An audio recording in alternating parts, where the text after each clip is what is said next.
The Legend of Sleepy Hollow by Washington Irving. Found among the papers of the late Diedrich Knickerbocker. A pleasing land of drowsy head it was, of dreams that wave before the half-shut eye, and of gay castles in the clouds that pass, forever flushing round a summer sky. Castle of Indolence. In the bosom of one of those spacious coves which indent the eastern shore of the Hudson, at that broad expansion of the river denominated by the ancient Dutch navigators the Tappan Zee, and where they always prudently shortened sail and implored the protection of St. Nicholas when they crossed, there lies a small market town or rural port which by some is called Greensburg, but which is more generally and properly known by the name of Tarry Town. This name was given, we are told, in former days, by the good housewives of the adjacent country, from the inveterate propensity of their husbands to linger about the village tavern on market days. Be that as it may, I do not vouch for the fact, but merely advert to it, for the sake of being precise and authentic. Not far from this village, perhaps about 2 miles, there is a little valley or rather lap of land among high hills, which is one of the quietest places in the whole world. A small brook glides through it with just murmur enough to lull one to repose, and the occasional whistle of a quail or tapping of a woodpecker is almost the only sound that ever breaks in upon the uniform tranquility. I recollect that, when a stripling, my first exploit in squirrel shooting was in a grove of tall walnut trees that shades one side of the valley. I had wandered into it at noontime, when all nature is peculiarly quiet, and was startled by the roar of my own gun, as it broke the Sabbath stillness around and was prolonged and reverberated by the angry echoes. If ever I should wish for a retreat whither I might steal from the world and its distractions, and dream quietly away the remnant of a troubled life, I know of none more promising than this little valley.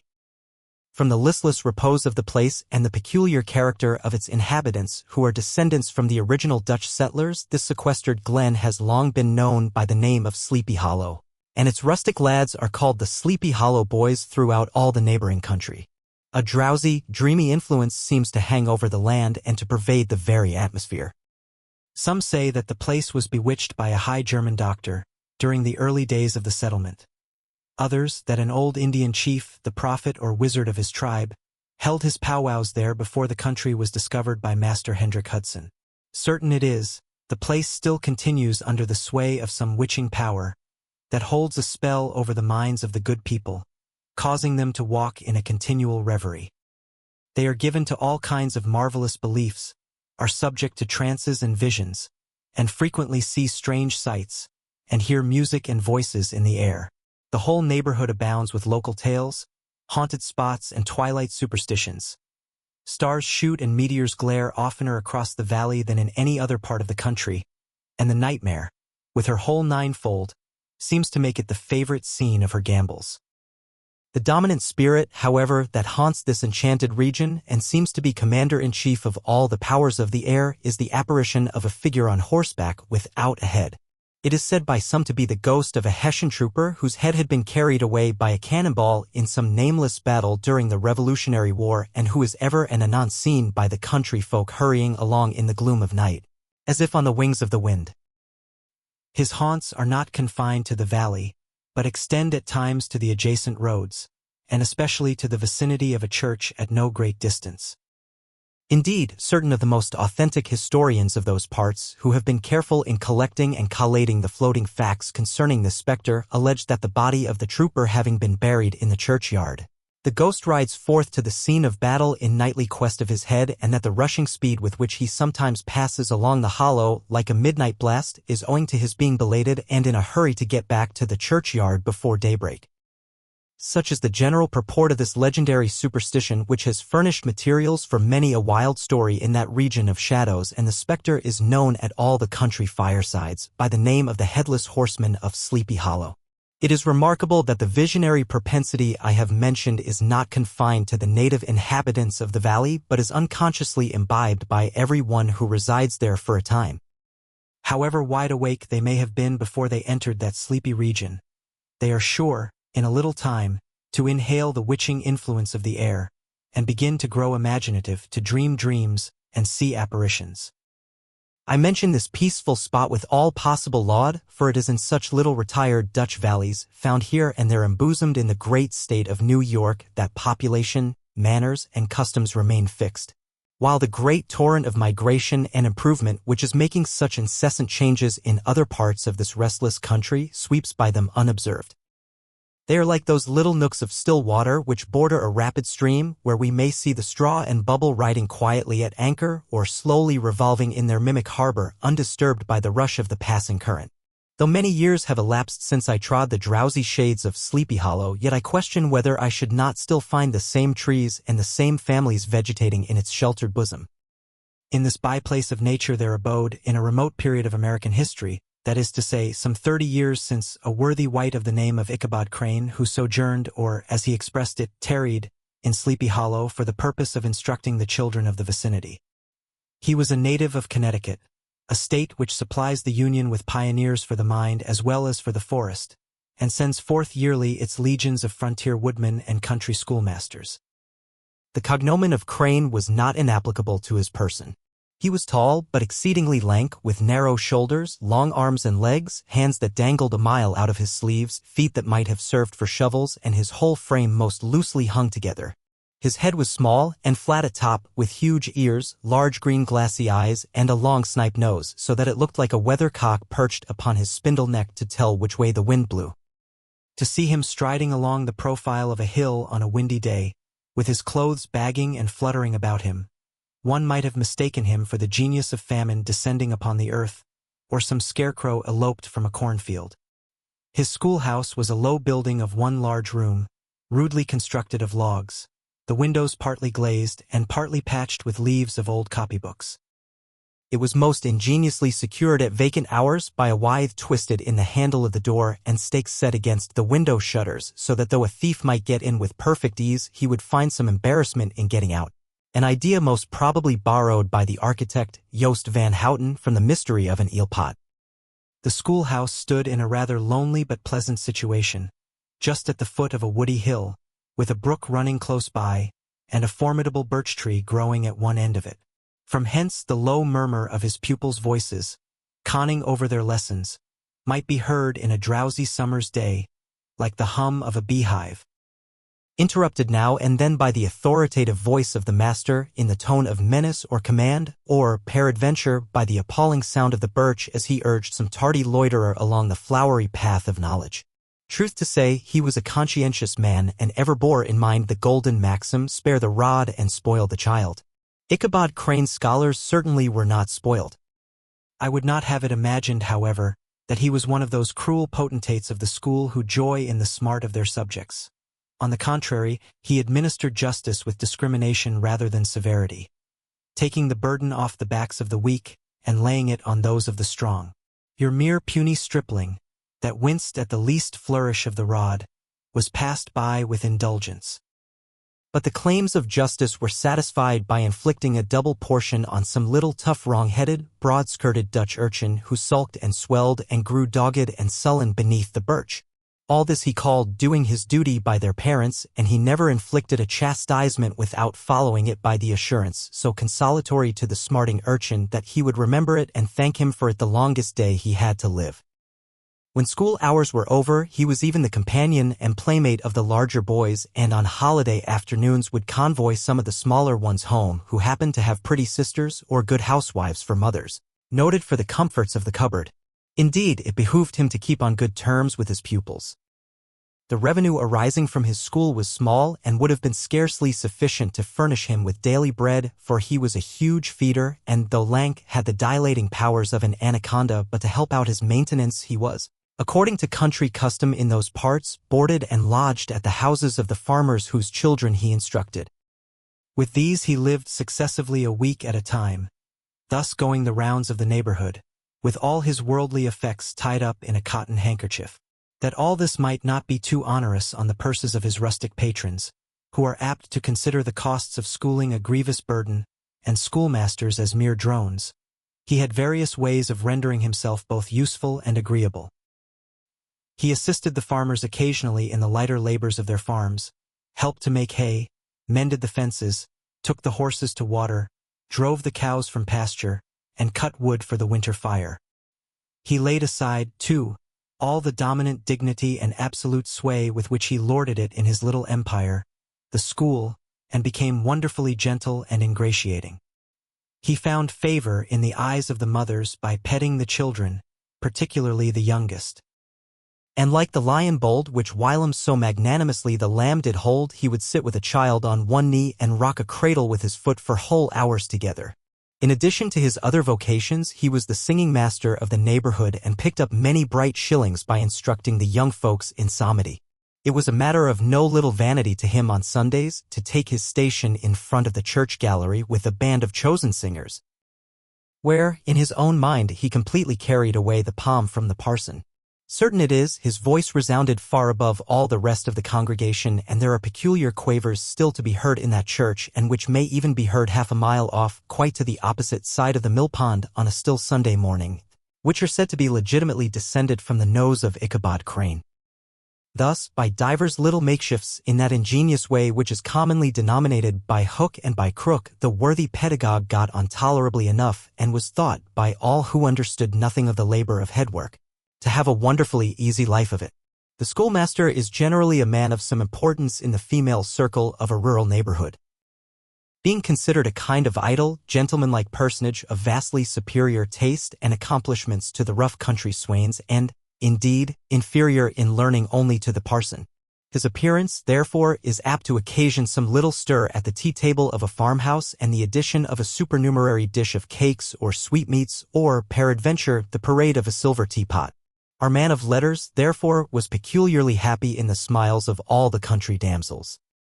How he would figure among them in the churchyard between services on Sundays, gathering grapes for them from the wild vines that overran the surrounding trees, reciting for their amusement all the epitaphs on the tombstones, or sauntering, with a whole bevy of them along the banks of the adjacent mill pond, while the more bashful country bumpkins hung sheepishly back, envying his superior elegance and address.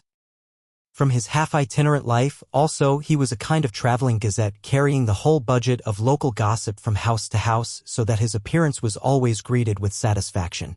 He was, moreover, esteemed by the women as a man of great erudition, for he had read several books quite through, and was a perfect master of Cotton Mather's History of New England Witchcraft, in which, by the way, he most firmly and potently believed. He was, in fact, an odd mixture of small shrewdness and simple credulity. His appetite for the marvelous, and his powers of digesting it, were equally extraordinary, and both had been increased by his residence in this spellbound region. No tale was too gross or monstrous for his capacious swallow. It was often his delight, after his school was dismissed in the afternoon, to stretch himself on the rich bed of clover bordering the little brook that whimpered by his schoolhouse, and there con over old Mather's direful tales, until the gathering dusk of evening made the printed page a mere mist before his eyes. Then, as he wended his way by swamp and stream and awful woodland, to the farmhouse where he happened to be quartered, every sound of nature, at that witching hour, fluttered his excited imagination. The moan of the whip-poor-will from the hillside, the boding cry of the tree-toad, that harbinger of storm, the dreary hooting of the screech-owl, or the sudden rustling in the thicket of birds frightened from their roost. The fireflies, too, which sparkled most vividly in the darkest places, now and then startled him, as one of uncommon brightness would stream across his path. And if, by chance, a huge blockhead of a beetle came winging his blundering flight against him, the poor varlet was ready to give up the ghost, with the idea that he was struck with a witch's token. His only resource on such occasions, either to drown thought or drive away evil spirits, was to sing psalm tunes, and the good people of Sleepy Hollow, as they sat by their doors of an evening, were often filled with awe at hearing his nasal melody, in linked sweetness long drawn out, floating from the distant hill, or along the dusky road. Another of his sources of fearful pleasure was to pass long winter evenings with the old Dutch wives, as they sat spinning by the fire, with a row of apples roasting and spluttering along the hearth, and listened to their marvelous tales of ghosts and goblins, and haunted fields, and haunted brooks, and haunted bridges, and haunted houses, and particularly of the headless horseman, or galloping Hessian of the Hollow, as they sometimes called him. He would delight them equally by his anecdotes of witchcraft and of the direful omens and portentous sights and sounds in the air which prevailed in the earlier times of Connecticut, and would frighten them woefully with speculations upon comets and shooting stars, and with the alarming fact that the world did absolutely turn round and that they were half the time topsy-turvy. But if there was a pleasure in all this, while snugly cuddling in the chimney corner of a chamber that was all of a ruddy glow from the crackling wood fire, and where, of course, no spectre dared to show its face, it was dearly purchased by the terrors of his subsequent walk homewards. What fearful shapes and shadows beset his path, amidst the dim and ghastly glare of a snowy night. With what wistful look did he eye every trembling ray of light streaming across the waste fields from some distant window. How often was he appalled by some shrub covered with snow which, like a sheeted spectre, beset his very path. How often did he shrink with curdling awe at the sound of his own steps on the frosty crust beneath his feet, and dread to look over his shoulder lest he should behold some uncouth being tramping close behind him. And how often was he thrown into complete dismay by some rushing blast, howling among the trees, in the idea that it was the galloping Hessian on one of his nightly scourings. All these, however, were mere terrors of the night, phantoms of the mind that walk in darkness. And though he had seen many spectres in his time, and been more than once beset by Satan in divers shapes, in his lonely perambulations, yet daylight put an end to all these evils. And he would have passed a pleasant life of it, in despite of the devil and all his works, if his path had not been crossed by a being that causes more perplexity to mortal man than ghosts, goblins, and the whole race of witches put together, and that was a woman. Among the musical disciples who assembled, one evening in each week, to receive his instructions in psalmody, was Katrina van Tassel, the daughter and only child of a substantial Dutch farmer. She was a blooming lass of fresh 18, plump as a partridge, ripe and melting and rosy-cheeked as one of her father's peaches, and universally famed, not merely for her beauty, but her vast expectations. She was withal a little of a coquette, as might be perceived even in her dress, which was a mixture of ancient and modern fashions, as most suited to set off her charms. She wore the ornaments of pure yellow gold, which her great-great-grandmother had brought over from Sardam, the tempting stomacher of the olden time, and withal a provokingly short petticoat, to display the prettiest foot and ankle in the country round. Ichabod Crane had a soft and foolish heart towards the sex, and it is not to be wondered at that so tempting a morsel soon found favor in his eyes, more especially after he had visited her in her paternal mansion. Old Baltus Van Tassel was a perfect picture of a thriving, contented, liberal-hearted farmer. He seldom, it is true, sent either his eyes or his thoughts beyond the boundaries of his own farm, but within those everything was snug, happy, and well-conditioned. He was satisfied with his wealth but not proud of it, and piqued himself upon the hearty abundance rather than the style in which he lived. His stronghold was situated on the banks of the Hudson in one of those green, sheltered, fertile nooks in which the Dutch farmers are so fond of nestling. A great elm tree spread its broad branches over it, at the foot of which bubbled up a spring of the softest and sweetest water in a little well formed of a barrel, and then stole sparkling away through the grass to a neighboring brook that babbled along among alders and dwarf willows. Hard by the farmhouse was a vast barn that might have served for a church, every window and crevice of which seemed bursting forth with the treasures of the farm. The flail was busily resounding within it from morning to night. Swallows and martins skimmed twittering about the eaves, and rows of pigeons, some with one eye turned up, as if watching the weather, some with their heads under their wings or buried in their bosoms, and others swelling and cooing, and bowing about their dames, were enjoying the sunshine on the roof. Sleek unwieldy porkers were grunting in the repose and abundance of their pens, from whence sallied forth, now and then, troops of sucking pigs, as if to snuff the air. A stately squadron of snowy geese were riding in an adjoining pond, convoying whole fleets of ducks, regiments of turkeys were gobbling through the farmyard, and guinea fowls fretting about it like ill-tempered housewives with their peevish, discontented cry. Before the barn door strutted the gallant cock, that pattern of a husband, a warrior, and a fine gentleman, clapping his burnished wings and crowing in the pride and gladness of his heart, sometimes tearing up the earth with his feet, and then generously calling his ever-hungry family of wives and children to enjoy the rich morsel which he had discovered. The pedagogue's mouth watered as he looked upon this sumptuous promise of luxurious winter fare. In his devouring mind's eye he pictured to himself every roasting pig running about with a pudding in his belly and an apple in his mouth. The pigeons were snugly put to bed in a comfortable pie and tucked in with a coverlet of crust. The geese were swimming in their own gravy, and the ducks pairing cozily in dishes like snug married couples with a decent competency of onion sauce. In the porkers he saw carved out the future sleek side of bacon and juicy relishing ham. Not a turkey, but he beheld daintily trussed up with its gizzard under its wing, and peradventure a necklace of savory sausages, and even bright Chanticleer himself lay sprawling on his back in a side dish with uplifted claws, as if craving that quarter which his chivalrous spirit disdained to ask while living.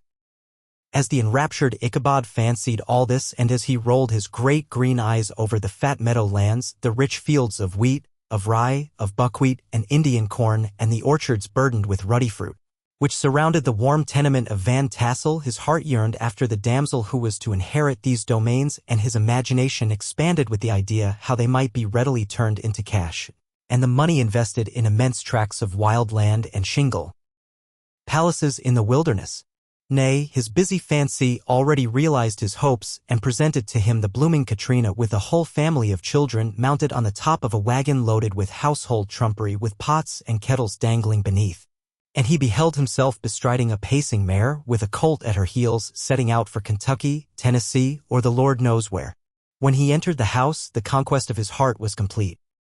It was one of those spacious farmhouses with high-ridged but lowly sloping roofs, built in the style handed down from the first Dutch settlers, the low projecting eaves forming a piazza along the front, capable of being closed up in bad weather. Under this were hung flails, harness, various utensils of husbandry, and nets for fishing in the neighboring river.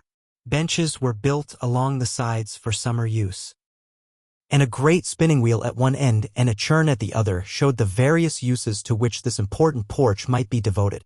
From this piazza the wondering Ichabod entered the hall, which formed the center of the mansion and the place of usual residence. Here rows of resplendent pewter, ranged on a long dresser, dazzled his eyes. In one corner stood a huge bag of wool, ready to be spun, in another a quantity of linsey-woolsey just from the loom. Ears of Indian corn and strings of dried apples and peaches hung in gay festoons along the walls, mingled with the god of red peppers, and a door left ajar gave him a peep into the best parlor, where the claw-footed chairs and dark mahogany tables shone like mirrors, and irons, with their accompanying shovel and tongs, glistened from their covert of asparagus tops. Mock oranges and conch shells decorated the mantelpiece. Strings of various colored birds' eggs were suspended above it. A great ostrich egg was hung from the center of the room, and a corner cupboard, knowingly left open, displayed immense treasures of old silver and well-mended china. From the moment Ichabod laid his eyes upon these regions of delight, the peace of his mind was at an end, and his only study was how to gain the affections of the peerless daughter of Van Tassel. In this enterprise, however, he had more real difficulties than generally fell to the lot of a knight-errant of yore, who seldom had anything but giants, enchanters, fiery dragons, and such like easily conquered adversaries, to contend with, and had to make his way merely through gates of iron and brass, and walls of adamant to the castle keep, where the lady of his heart was confined, all which he achieved as easily as a man would carve his way to the center of a Christmas pie. And then the lady gave him her hand as a matter of course. Ichabod, on the contrary, had to win his way to the heart of a country coquette, beset with a labyrinth of whims and caprices, which were forever presenting new difficulties and impediments. And he had to encounter a host of fearful adversaries of real flesh and blood, the numerous rustic admirers who beset every portal to her heart, keeping a watchful and angry eye upon each other, but ready to fly out in the common cause against any new competitor. Among these, the most formidable was a burly, roaring, roistering blade of the name of Abraham, or, according to the Dutch abbreviation, Bram van Brunt, the hero of the country round, which rang with his feats of strength and hardihood. He was broad-shouldered and double-jointed, with short curly black hair, and a bluff but not unpleasant countenance, having a mingled air of fun and arrogance. From his Herculean frame and great powers of limb he had received the nickname of Brom Bones, by which he was universally known. He was famed for great knowledge and skill in horsemanship, being as dexterous on horseback as a Tartar. He was foremost at all races and cockfights, and, with the ascendancy which bodily strength always acquires in rustic life, was the umpire in all disputes, setting his hat on one side and giving his decisions with an air and tone that admitted of no gainsay or appeal. He was always ready for either a fight or a frolic, but had more mischief than ill will in his composition, and with all his overbearing roughness there was a strong dash of waggish good humor at bottom.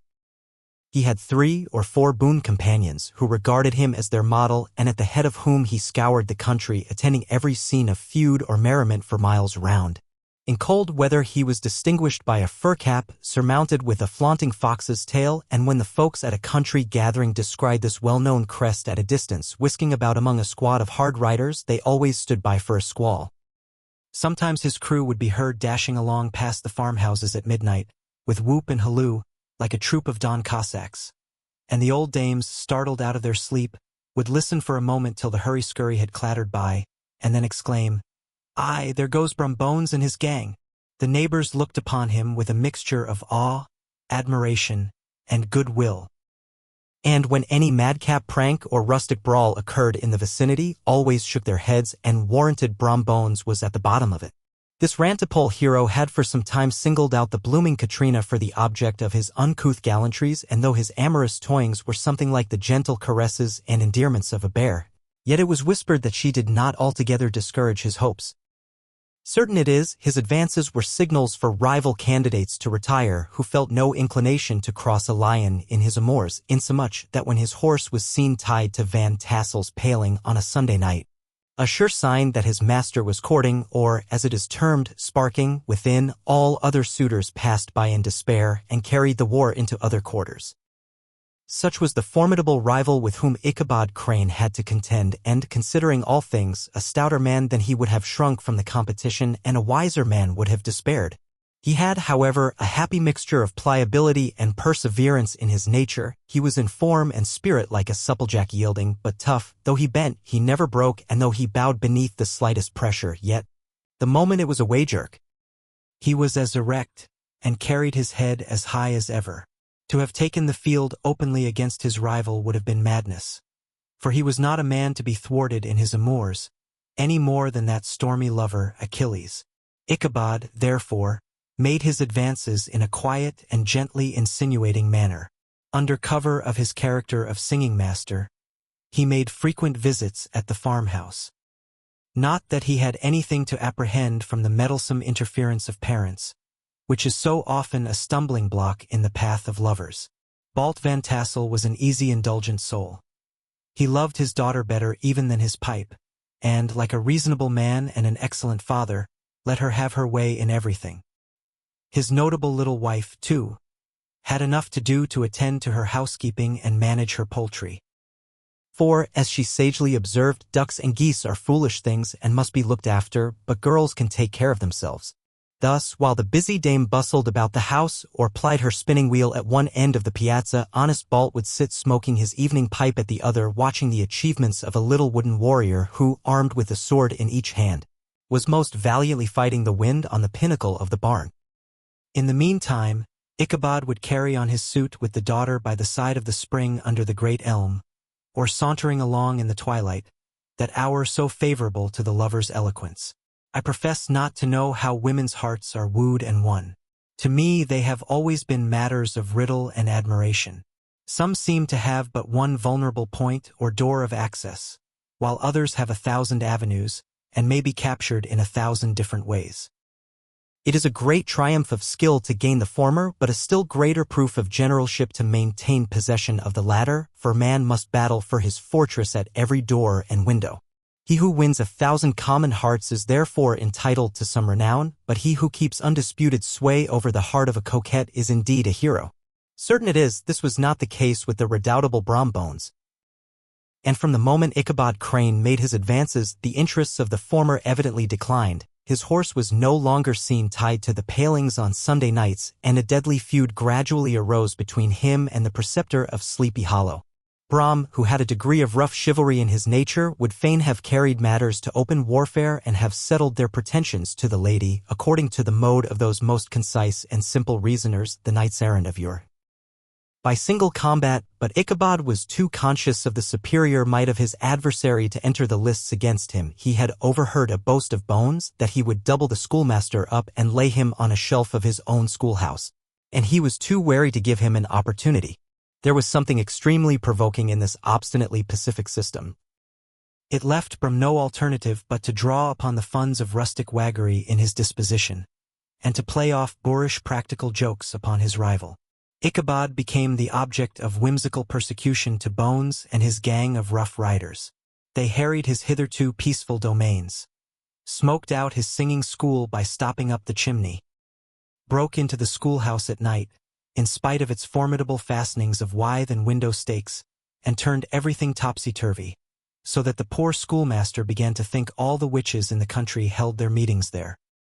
But what was still more annoying, Brom took all opportunities of turning him into ridicule in presence of his mistress, and had a scoundrel dog whom he taught to whine in the most ludicrous manner and introduced as a rival of Ichabod's, to instruct her in psalmody. In this way matters went on for some time without producing any material effect on the relative situations of the contending powers. On a fine autumnal afternoon, Ichabod, in pensive mood, sat enthroned on the lofty stool from whence he usually watched all the concerns of his little literary realm. In his hand he swayed a ferule, that scepter of despotic power. The birch of justice reposed on 3 nails behind the throne, a constant terror to evil-doers, while on the desk before him might be seen sundry contraband articles and prohibited weapons, detected upon the persons of idle urchins, such as half-munched apples, pop-guns, whirligigs, fly-cages, and whole legions of rampant little paper gamecocks. Apparently there had been some appalling act of justice recently inflicted, for his scholars were all busily intent upon their books, or slyly whispering behind them with one eye kept upon the master, and a kind of buzzing stillness reigned throughout the schoolroom. It was suddenly interrupted by the appearance of a Negro in tow-cloth jacket and trousers, a round-crowned fragment of a hat, like the cap of Mercury, and mounted on the back of a ragged, wild, half-broken colt, which he managed with a rope by way of halter. He came clattering up to the school door with an invitation to Ichabod to attend a merrymaking or a quilting frolic, to be held that evening at Mynheer Van Tassel's. And having delivered his message with that air of importance and effort at fine language which a Negro is apt to display on petty embassies of the kind, he dashed over the brook and was seen scampering away up the hollow, full of the importance and hurry of his mission. All was now bustle and hubbub in the late quiet schoolroom. The scholars were hurried through their lessons without stopping at trifles. Those who were nimble skipped over half with impunity, and those who were tardy had a smart application now and then in the rear, to quicken their speed or help them over a tall word. Books were flung aside without being put away on the shelves, inkstands were overturned, benches thrown down, and the whole school was turned loose an hour before the usual time, bursting forth like a legion of young imps, yelping and racketing about the green in joy at their early emancipation. The gallant Ichabod now spent at least an extra half-hour at his toilet, brushing and furbishing up his best and indeed only suit of rusty black, and arranging his locks by a bit of broken looking-glass that hung up in the schoolhouse, that he might make his appearance before his mistress in the true style of a cavalier. He borrowed a horse from the farmer with whom he was domiciliated, a choleric old Dutchman of the name of Hans van Ripper, and, thus gallantly mounted, issued forth like a knight-errant in quest of adventures. But it is meet I should, in the true spirit of romantic story, give some account of the looks and equipments of my hero and his steed. The animal he best rode was a broken-down plough horse, that had outlived almost everything but its viciousness. He was gaunt and shagged, with a ewe-neck and a head like a hammer. His rusty mane and tail were tangled and knotted with burrs. One eye had lost its pupil and was glaring and spectral, but the other had the gleam of a genuine devil in it. Still he must have had fire and metal in his day, if we may judge from the name he bore of gunpowder. He had, in fact, been a favorite steed of his master's, the choleric Van Ripper, who was a furious rider, and had infused, very probably, some of his own spirit into the animal. For, old and broken down as he looked, there was more of the lurking devil in him than in any young filly in the country. Ichabod was a suitable figure for such a steed. He rode with short stirrups, which brought his knees nearly up to the pommel of the saddle. His sharp elbows stuck out like grasshoppers. He carried his whip perpendicularly in his hand, like a scepter, and as his horse jogged on, the motion of his arms was not unlike the flapping of a pair of wings. A small wool hat rested on the top of his nose, for so his scanty strip of forehead might be called, and the skirts of his black coat fluttered out almost to the horse's tail.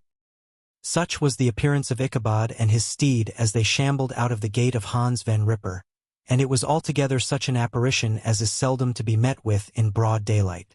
It was, as I have said, a fine autumnal day. The sky was clear and serene, and nature wore that rich and golden livery which we always associate with the idea of abundance. The forests had put on their sober brown and yellow, while some trees of the tenderer kind had been nipped by the frosts into brilliant dyes of orange, purple, and scarlet. Streaming files of wild ducks began to make their appearance high in the air. The bark of the squirrel might be heard from the groves of beech and hickory nuts, and the pensive whistle of the quail at intervals from the neighboring stubble field. The small birds were taking their farewell banquets. In the fullness of their revelry, they fluttered, chirping and frolicking from bush to bush, and tree to tree, capricious from the very profusion and variety around them. There was the honest cock-robin, the favorite game of stripling sportsmen, with its loud querulous note, and the twittering blackbirds flying in sable clouds, and the golden-winged woodpecker with his crimson crest, his broad black gorget, and splendid plumage, and the cedar bird with its red-tipped wings and yellow-tipped tail and its little Montero cap of feathers, and the blue jay, that noisy coxcomb, in his gay light blue coat and white underclothes, screaming and chattering, nodding and bobbing and bowing, and pretending to be on good terms with every songster of the grove. As Ichabod jogged slowly on his way, his eye, ever open to every symptom of culinary abundance, ranged with delight over the treasures of jolly autumn. On all sides he beheld vast store of apples, some hanging in oppressive opulence on the trees, some gathered into baskets and barrels for the market, others heaped up in rich piles for the cider press. Farther on he beheld great fields of Indian corn with its golden ears peeping from their leafy coverts and holding out the promise of cakes and hasty pudding, and the yellow pumpkins lying beneath them, turning up their fair round bellies to the sun, and giving ample prospects of the most luxurious of pies. And anon he passed the fragrant buckwheat fields breathing the odor of the beehive, and as he beheld them, soft anticipation stole over his mind of dainty slapjacks, well buttered, and garnished with honey or treacle, by the delicate little dimpled hand of Katrina Van Tassel. Thus feeding his mind with many sweet thoughts and sugared suppositions, he journeyed along the sides of a range of hills which look out upon some of the goodliest scenes of the mighty Hudson. The sun gradually wheeled his broad disk down in the west. The wide bosom of the Tappan Zee lay motionless and glassy, excepting that here and there a gentle undulation waved and prolonged the blue shadow of the distant mountain.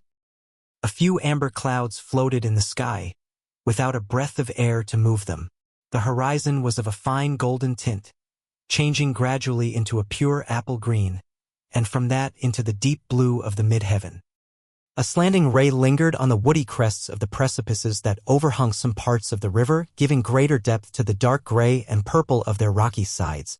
A sloop was loitering in the distance, dropping slowly down with the tide, her sail hanging uselessly against the mast, and as the reflection of the sky gleamed along the still water, it seemed as if the vessel was suspended in the air. It was toward evening that Ichabod arrived at the castle of the Heer Van Tassel, which he found thronged with the pride and flower of the adjacent country. Old farmers, a spare leathern-faced race, in homespun coats and breeches, blue stockings, huge shoes, and magnificent pewter buckles.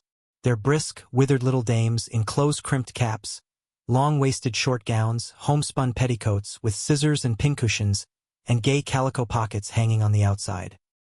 Buxom lasses, almost as antiquated as their mothers, excepting where a straw hat, a fine ribbon, or perhaps a white frock, gave symptoms of city innovation.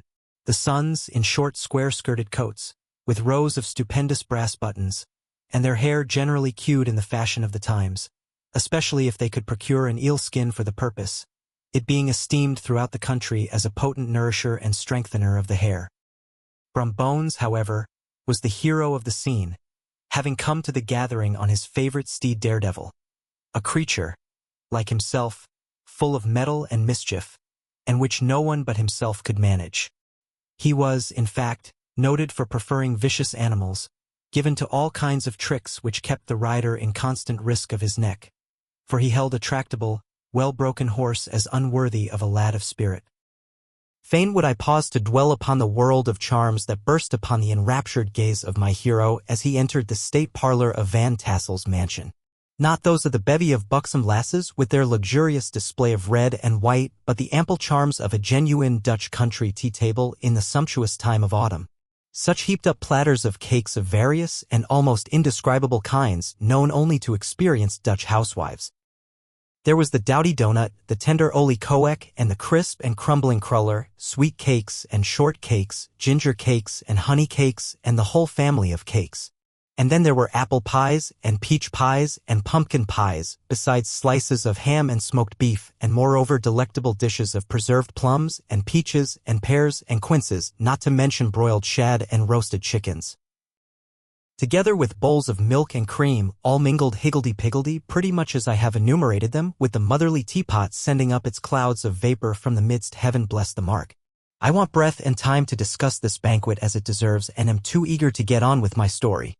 Happily, Ichabod Crane was not in so great a hurry as his historian, but did ample justice to every dainty. He was a kind and thankful creature whose heart dilated in proportion as his skin was filled with good cheer, and whose spirits rose with eating as some men's do with drink. He could not help, too, rolling his large eyes round him as he ate, and chuckling with the possibility that he might one day be lord of all this scene of almost unimaginable luxury and splendor. Then he thought how soon he'd turn his back upon the old schoolhouse, snap his fingers in the face of Hans Van Ripper and every other niggardly patron, and kick any itinerant pedagogue out of doors that should dare to call him comrade. Old Baltus Van Tassel moved about among his guests with a face dilated with content and good humor, round and jolly as the harvest moon. His hospitable attentions were brief but expressive, being confined to a shake of the hand, a slap on the shoulder, a loud laugh, and a pressing invitation to fall to and help themselves. And now the sound of the music from the common room, or hall, summoned to the dance. The musician was an old gray-headed Negro, who had been the itinerant orchestra of the neighborhood for more than half a century. His instrument was as old and battered as himself. The greater part of the time he scraped on 2 or 3 strings, accompanying every movement of the bow with a motion of the head, bowing almost to the ground, and stamping with his foot whenever a fresh couple were to start. Ichabod prided himself upon his dancing as much as upon his vocal powers. Not a limb, not a fiber about him was idle, and to have seen his loosely hung frame in full motion and clattering about the room, you would have thought St. Vitus himself, that blessed patron of the dance, was figuring before you in person. He was the admiration of all the Negroes, who, having gathered, of all ages and sizes, from the farm and the neighborhood, stood forming a pyramid of shining black faces at every door and window, gazing with delight at the scene, rolling their white eyeballs and showing grinning rows of ivory from ear to ear. How could the flogger of urchins be otherwise than animated and joyous? The lady of his heart was his partner in the dance, and smiling graciously in reply to all his amorous oglings, while Brumbones, sorely smitten with love and jealousy, sat brooding by himself in one corner.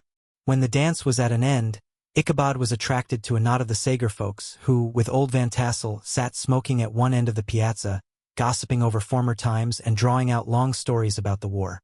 This neighborhood, at the time of which I am speaking, was one of those highly favored places which abound with chronicle and great men. The British and American line had run near it during the war. It had, therefore, been the scene of marauding and infested with refugees, cowboys, and all kinds of border chivalry.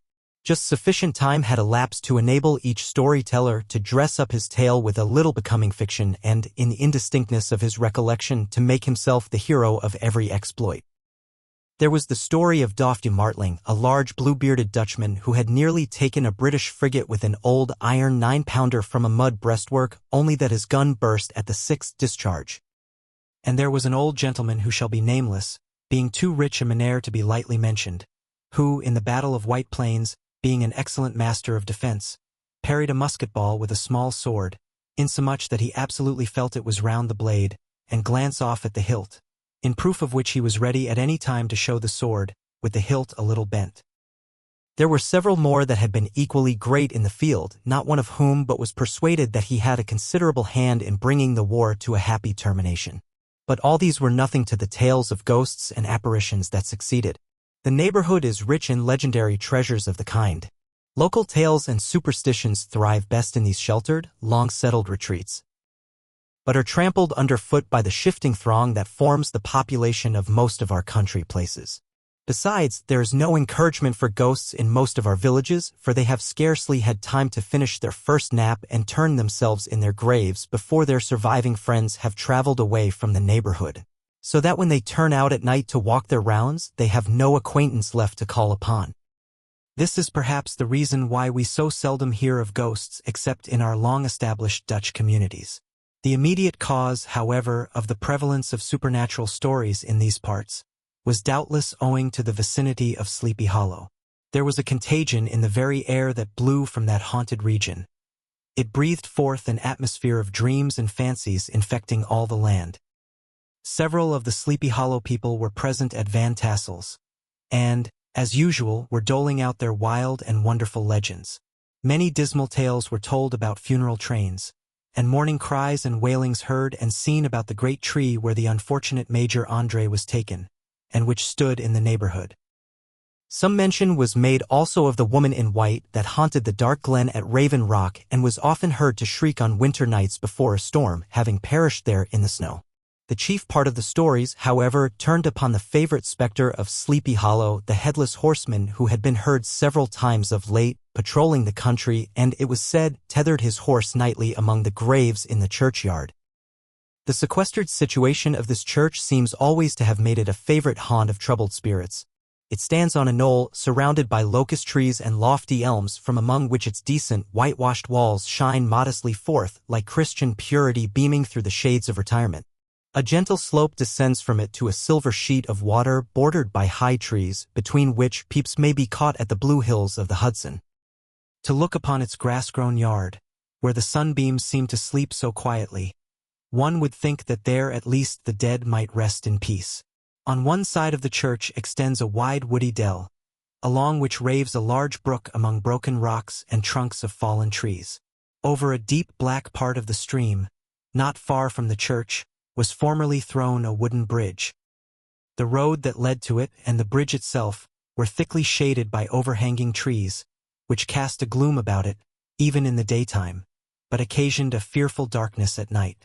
Such was one of the favorite haunts of the Headless Horseman, and the place where he was most frequently encountered. The tale was told of old Brouwer, a most heretical disbeliever in ghosts, how he met the horseman returning from his foray into Sleepy Hollow, and was obliged to get up behind him. How they galloped over bush and brake, over hill and swamp, until they reached the bridge, when the horseman suddenly turned into a skeleton, threw old Brouwer into the brook, and sprang away over the treetops with a clap of thunder. This story was immediately matched by a thrice marvelous adventure of Brom Bones, who made light of the galloping Hessian as an errand jockey. He affirmed that on returning one night from the neighboring village of Sing Sing, he had been overtaken by this midnight trooper, that he had offered to race with him for a bowl of punch and should have won it too, for Daredevil beat the goblin horse All Hollow. But just as they came to the church bridge, the Hessian bolted and vanished in a flash of fire. All these tales, told in that drowsy undertone with which men talk in the dark, the countenances of the listeners only now and then receiving a casual gleam from the glare of a pipe, sank deep in the mind of Ichabod. He repaid them in kind with large extracts from his invaluable author, Cotton Mather, and added many marvelous events that had taken place in his native state of Connecticut and fearful sights which he had seen in his nightly walks about Sleepy Hollow. The revel now gradually broke up. The old farmers gathered together their families in their wagons and were heard for some time rattling along the hollow roads and over the distant hills. Some of the damsels mounted on pillions behind their favorite swains, and their light-hearted laughter, mingling with the clatter of hoofs, echoed along the silent woodlands, sounding fainter and fainter until they gradually died away, and the late scene of noise and frolic was all silent and deserted. Ichabod only lingered behind, according to the custom of country lovers, to have a tete-a-tete with the heiress, fully convinced that he was now on the high road to success. What passed at this interview I will not pretend to say, for in fact I do not know. Something, however, I fear me, must have gone wrong, for he certainly sallied forth, after no very great interval, with an air quite desolate and chapfallen. Oh, these women! These women! Could that girl have been playing off any of her coquettish tricks? Was her encouragement of the poor pedagogue all a mere sham to secure her conquest of his rival? Heaven only knows, not I. Let it suffice to say, Ichabod stole forth with the air of one who had been sacking a hen roost rather than a fair lady's heart. Without looking to the right or left to notice the scene of rural wealth on which he had so often gloated, he went straight to the stable, and with several hearty cuffs and kicks roused his steed most uncourteously from the comfortable quarters in which he was soundly sleeping, dreaming of mountains of corn and oats, and whole valleys of timothy and clover. It was the very witching time of night that Ichabod, heavy-hearted and crestfallen, pursued his travels homewards along the sides of the lofty hills which rise above Tarry town and which he had traversed so cheerily in the afternoon. The hour was as dismal as himself. Far below him the Tappan Zee spread its dusky and indistinct waste of waters, with here and there the tall mast of a sloop, riding quietly at anchor under the land. In the dead hush of midnight, he could even hear the barking of the watchdog from the opposite shore of the Hudson. But it was so vague and faint as only to give an idea of his distance from this faithful companion of man.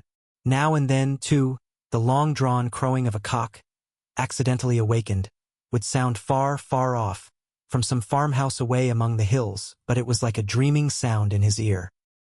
No signs of life occurred near him, but occasionally the melancholy chirp of a cricket, or perhaps the guttural twang of a bullfrog from a neighboring marsh, as if sleeping uncomfortably and turning suddenly in his bed. All the stories of ghosts and goblins that he had heard in the afternoon now came crowding upon his recollection. The night grew darker and darker. The stars seemed to sink deeper in the sky, and driving clouds occasionally hid them from his sight. He had never felt so lonely and dismal. He was, moreover, approaching the very place where many of the scenes of the ghost stories had been laid. In the center of the road stood an enormous tulip tree, which towered like a giant above all the other trees of the neighborhood, and formed a kind of landmark. Its limbs were gnarled and fantastic, large enough to form trunks for ordinary trees, twisting down almost to the earth, and rising again into the air. It was connected with the tragical story of the unfortunate André who had been taken prisoner hard by and was universally known by the name of Major André's tree. The common people regarded it with a mixture of respect and superstition, partly out of sympathy for the fate of its ill-starred namesake and partly from the tales of strange sights and doleful lamentations told concerning it. As Ichabod approached this fearful tree, he began to whistle. He thought his whistle was answered. It was but a blast sweeping sharply through the dry branches. As he approached a little nearer, he thought he saw something white hanging in the midst of the tree. He paused and ceased whistling, but, on looking more narrowly, perceived that it was a place where the tree had been scathed by lightning and the whitewood laid bare. Suddenly he heard a groan, his teeth chattered, and his knees smote against the saddle. It was but the rubbing of one huge bough upon another as they were swayed about by the breeze. He passed the tree in safety, but new perils lay before him. About 200 yards from the tree, a small brook crossed the road and ran into a marshy and thickly wooded glen, known by the name of Wiley Swamp. A few rough logs laid side by side served for a bridge over this stream.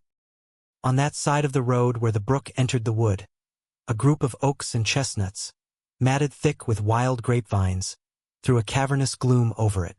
To pass this bridge was the severest trial. It was at this identical spot that the unfortunate André was captured, and under the covert of those chestnuts and vines were the sturdy yeomen concealed who surprised him. This has ever since been considered a haunted stream, and fearful are the feelings of the schoolboy who has to pass it alone after dark. As he approached the stream, his heart began to thump. He summoned up, however, all his resolution, gave his horse half a score of kicks in the ribs, and attempted to dash briskly across the bridge, but instead of starting forward, the perverse old animal made a lateral movement and ran broadside against the fence. Ichabod, whose fears increased with the delay, jerked the reins on the other side, and kicked lustily with the contrary foot. It was all in vain. His steed started, it is true, but it was only to plunge to the opposite side of the road into a thicket of brambles and alder bushes. The schoolmaster now bestowed both whip and heel upon the starveling ribs of old Gunpowder, who dashed forward, snuffling and snorting, but came to a stand just by the bridge with a suddenness that had nearly sent his rider sprawling over his head. Just at this moment a plashy tramp by the side of the bridge caught the sensitive ear of Ichabod. In the dark shadow of the grove on the margin of the brook he beheld something huge, misshapen, and towering. It stirred not, but seemed gathered up in the gloom like some gigantic monster ready to spring upon the traveler. The hair of the affrighted pedagogue rose upon his head with terror. What was to be done? To turn and fly was now too late, and besides, what chance was there of escaping ghost or goblin, if such it was, which could ride upon the wings of the wind? Summoning up, therefore, a show of courage, he demanded in stammering accents, "Who are you?" He received no reply. He repeated his demand in a still more agitated voice. Still there was no answer. Once more he cudgeled the sides of the inflexible Gunpowder, and, shutting his eyes, broke forth with involuntary fervor into a psalm tune. Just then the shadowy object of alarm put itself in motion, and with a scramble and a bound stood at once in the middle of the road. Though the night was dark and dismal, yet the form of the unknown might now in some degree be ascertained. He appeared to be a horseman of large dimensions and mounted on a black horse of powerful frame. He made no offer of molestation or sociability but kept aloof on one side of the road, jogging along on the blind side of old Gunpowder, who had now got over his fright and waywardness.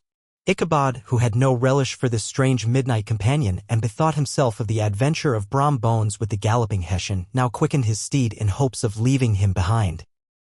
The stranger, however, quickened his horse to an equal pace. Ichabod pulled up and fell into a walk, thinking to lag behind. The other did the same. His heart began to sink within him. He endeavored to resume his psalm tune, but his parched tongue clove to the roof of his mouth, and he could not utter a stave. There was something in the moody and dogged silence of this pertinacious companion that was mysterious and appalling. It was soon fearfully accounted for. On mounting a rising ground which brought the figure of his fellow traveler in relief against the sky, gigantic in height and muffled in a cloak, Ichabod was horror-struck on perceiving that he was headless. But his horror was still more increased on observing that the head, which should have rested on his shoulders, was carried before him on the pommel of his saddle. His terror rose to desperation. He rained a shower of kicks and blows upon Gunpowder, hoping by a sudden movement to give his companion the slip, but the spectre started full jump with him. Away then they dashed through thick and thin, stones flying and sparks flashing at every bound. Ichabod's flimsy garments fluttered in the air as he stretched his long, lank body away over his horse's head in the eagerness of his flight. They had now reached the road which turns off to Sleepy Hollow. But Gunpowder, who seemed possessed with a demon, instead of keeping up it, made an opposite turn and plunged headlong downhill to the left.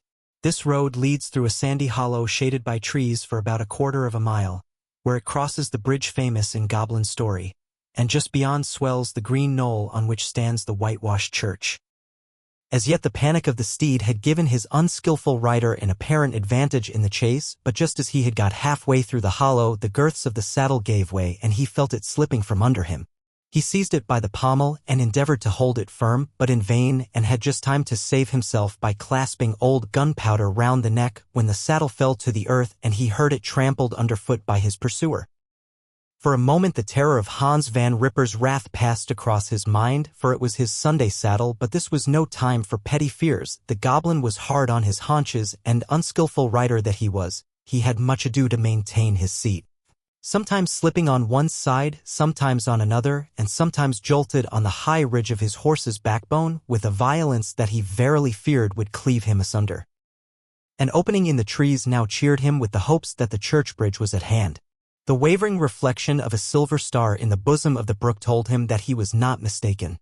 He saw the walls of the church dimly glaring under the trees beyond. He recollected the place where Brom Bones's ghostly competitor had disappeared. If I can but reach that bridge, thought Ichabod, I am safe. Just then he heard the black steed panting and blowing close behind him. He even fancied that he felt his hot breath. Another convulsive kick in the ribs and old Gunpowder sprang upon the bridge. He thundered over the resounding planks. He gained the opposite side, and now Ichabod cast a look behind to see if his pursuer should vanish according to rule, in a flash of fire and brimstone. Just then he saw the goblin rising in his stirrups and in the very act of hurling his head at him. Ichabod endeavored to dodge the horrible missile, but too late. It encountered his cranium with a tremendous crash. He was tumbled headlong into the dust, and Gunpowder, the black steed, and the goblin rider passed by like a whirlwind. The next morning the old horse was found without his saddle and with the bridle under his feet, soberly cropping the grass at his master's gate. Ichabod did not make his appearance at breakfast. Dinner hour came, but no Ichabod. The boys assembled at the schoolhouse and strolled idly about the banks of the brook. But no schoolmaster. Hans Van Ripper now began to feel some uneasiness about the fate of poor Ichabod and his saddle. An inquiry was set on foot, and after diligent investigation they came upon his traces. In one part of the road leading to the church was found the saddle trampled in the dirt. The tracks of horses' hoofs deeply dented in the road and evidently at furious speed were traced to the bridge, beyond which, on the bank of a broad part of the brook where the water ran deep and black, was found the hat of the unfortunate Ichabod, and close beside it a shattered pumpkin. The brook was searched, but the body of the schoolmaster was not to be discovered. Hans van Ripper, as executor of his estate, examined the bundle which contained all his worldly effects. They consisted of 2 shirts and a half, 2 stocks for the neck, a pair or 2 of worsted stockings, an old pair of corduroy small clothes, a rusty razor, a book of psalm tunes full of dog's ears, and a broken pitch pipe. As to the books and furniture of the schoolhouse, they belonged to the community, excepting Cotton Mather's History of Witchcraft, a New England Almanac, and a book of dreams and fortune-telling, in which last was a sheet of foolscap much scribbled and blotted in several fruitless attempts to make a copy of verses in honor of the heiress of Van Tassel. These magic books and the poetic scrawl were forthwith consigned to the flames by Hans van Ripper, who, from that time forward, determined to send his children no more to school, observing that he never knew any good come of this same reading and writing. Whatever money the schoolmaster possessed, and he had received his quarter's pay but a day or 2 before, he must have had about his person at the time of his disappearance. The mysterious event caused much speculation at the church on the following Sunday. Knots of gazers and gossips were collected in the churchyard, at the bridge, and at the spot where the hat and pumpkin had been found. The stories of Brower, of Bones, and a whole budget of others were called to mind. And when they had diligently considered them all, and compared them with the symptoms of the present case, they shook their heads, and came to the conclusion that Ichabod had been carried off by the galloping Hessian. As he was a bachelor, and in nobody's debt, nobody troubled his head any more about him. The school was removed to a different quarter of the hollow, and another pedagogue reigned in his stead. It is true, an old farmer, who had been down to New York on a visit several years after, and from whom this account of the ghostly adventure was received, brought home the intelligence that Ichabod Crane was still alive, that he had left the neighborhood partly through fear of the goblin and Hans van Ripper, and partly in mortification at having been suddenly dismissed by the heiress, that he had changed his quarters to a distant part of the country, had kept school and studied law at the same time, had been admitted to the bar, turned politician, electioneered, written for the newspapers, and finally had been made a justice of the 10-pound court. From Bones, too, who, shortly after his rival's disappearance, conducted the blooming Katrina in triumph to the altar, was observed to look exceedingly knowing whenever the story of Ichabod was related, and always burst into a hearty laugh at the mention of the pumpkin, which led some to suspect that he knew more about the matter than he chose to tell. The old country wives, however, who are the best judges of these matters, maintain to this day that Ichabod was spirited away by supernatural means, and it is a favorite story often told about the neighborhood round the winter evening fire. The bridge became more than ever an object of superstitious awe, and that may be the reason why the road has been altered of late years, so as to approach the church by the border of the millpond. The schoolhouse, being deserted, soon fell to decay, and was reported to be haunted by the ghost of the unfortunate pedagogue, and the ploughboy, loitering homeward of a still summer evening, has often fancied his voice at a distance, chanting a melancholy psalm tune among the tranquil solitudes of Sleepy Hollow. Postscript. Found in the handwriting of Mr. Knickerbocker. The preceding tale is given almost in the precise words in which I heard it related at a corporation meeting at the ancient city of Manhattan, at which were present many of its sagest and most illustrious burghers. The narrator was a pleasant, shabby, gentlemanly old fellow in pepper-and-salt clothes, with a sadly humorous face, and one whom I strongly suspected of being poor. He made such efforts to be entertaining. When his story was concluded, there was much laughter and approbation, particularly from 2 or 3 deputy aldermen, who had been asleep the greater part of the time. There was, however, one tall, dry-looking old gentleman, with beetling eyebrows, who maintained a grave and rather severe face throughout, now and then folding his arms, inclining his head, and looking down upon the floor, as if turning a doubt over in his mind. He was one of your wary men who never laugh but upon good grounds when they have reason and law on their side. When the mirth of the rest of the company had subsided and silence was restored, he leaned one arm on the elbow of his chair, and sticking the other akimbo, demanded, with a slight but exceedingly sage motion of the head and contraction of the brow, what was the moral of the story and what it went to prove.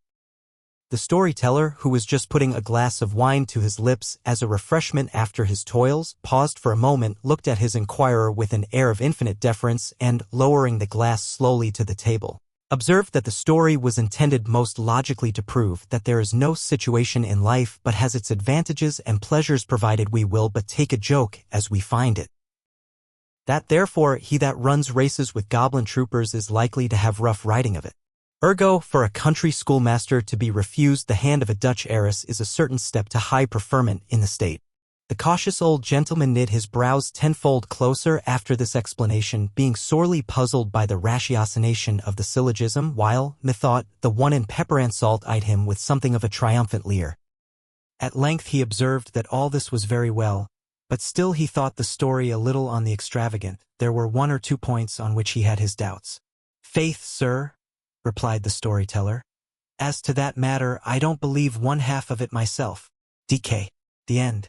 Thank you for listening to The Legend of Sleepy Hollow by Washington Irving.